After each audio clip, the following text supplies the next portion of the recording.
Mike Lawrence, open up. Federal Bureau of Investigation, Mike Lawrence, please open up. There'll be no judges.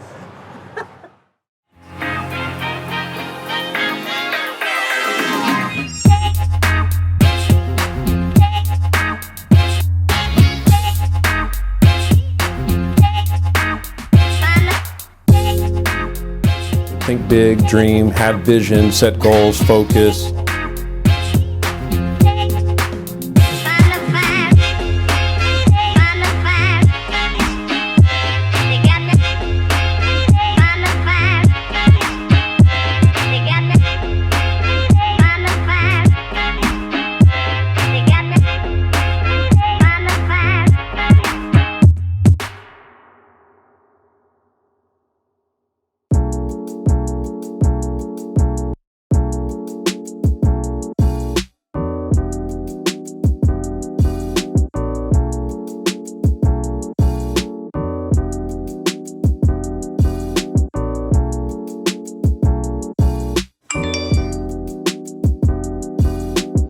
So I got you this mic. Oh, okay. This is the one I told you to get. You didn't get it yet, did you? No. Okay. So I got you this mic. That's the mic that you need for like podcasting and all this stuff. You don't get me one too? You guys Like share only one. him? You share Well, one. then give me. Oh, then I got this for you. Yeah. I got this for him. Yeah, No, but you guys both use the same one. I get this, and you Yeah. get this. So this is just you put that over the mic. so- French toast with, you flip it. Yeah. Right? Yeah. Pancakes, French toast. The gas heat goes underneath. That's funny. It's a special day. We're meeting with Jay Abraham, who's just a legendary marketing consultant, mentor to many, including Tony Robbins, Damon John. He's just seen everything, and probably more than any consultant in the world. He's worked with so many different industries. The opportunity with Jay is more than just consulting. If we end up doing good business together, there's a potential to bring him on as a partner. I'm sure you heard us saying, you are the average of the 5 people you surround yourself with, right? Well, that's why we want to pick the mind of the greatest.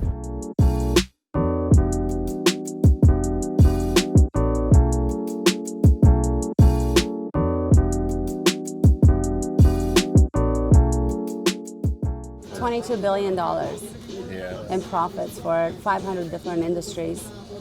He has so much variety of expertise in so many different industries.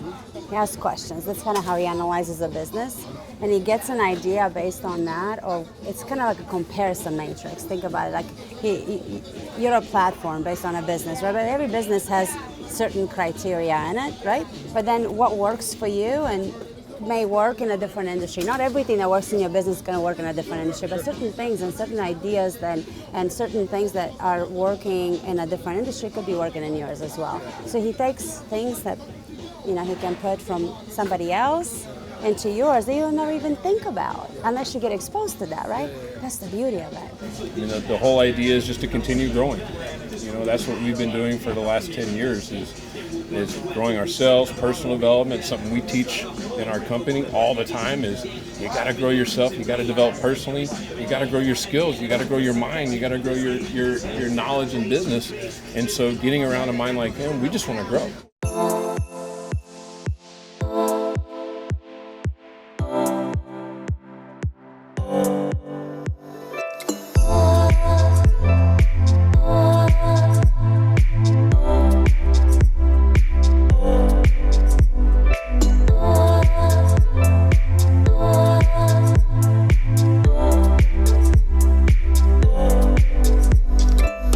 I'm going to state some truths that I believe, but I want you to confirm them.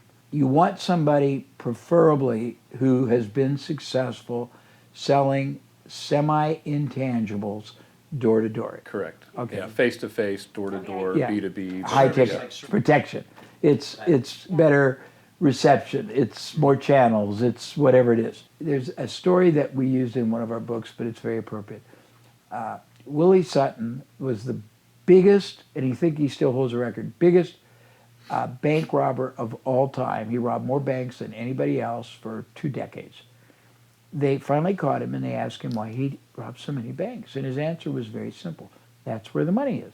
So we want to know where the money is right now before we go to secondary areas, and then we got to figure out how to win them over, and let's figure out who they are first. Most guys are pretty open-minded to other opportunities, right? There's unfortunately, I mean, fortunately and unfortunately, there's not a ton of loyalty. So most guys will probably listen. If you approach them, they're going to listen. They're going to weigh their options. Yeah. The other thing that's to our advantage in the industry is that most companies suck. Like, they just suck. They don't have their stuff together. You're talking about the ones that these IBOs they work for. Yeah, in our so industry. You've got a better, let's call it a business proposition, more stability, more, let's say credibility in what you are and what you're offering. Yep. There's no question. Can they make more money? Sure. How? Well, because of our model. So because we run an independent business owner model. And most of these don't, or they do? Well, some do, some don't. But a lot of them still don't. Okay. So you may have a rep or a leader who's getting paid 30% of the gross gross and revenue, 30 to 40. Yeah. And you guys give a lot more? Yeah. Mm-hmm. Okay. Yeah. So they'll make a lot more. What are the other advantages? Just stability, like you said. They're going to be with a. It depends on who they're repping right now, but if they're not repping a major company, they're going to rep major companies, which is credible. That's right. Yeah, it could be that whatever product they're selling is not real stable with the company. Yeah. I start by saying, look, I'm going to respect your intelligence and just say it. We want your business. If we don't have an advantage, we aren't going to get your business. If we don't keep that advantage, we're not going to keep your business. So let's be this straight. We're willing to make you an offer that is more equitable than anybody. We want you to win bigger than you can win with anybody else, because if we don't, you're not going to stay. And I think that the people you want will get that. The ones you don't, who gives a shit? Yeah, agreed. If you know that you can help somebody have a richer, happier, more secure, less frustrating, and more certain life, and you don't make that knowledge and that opportunity and that evident to them, then you're stealing from them if you care about them.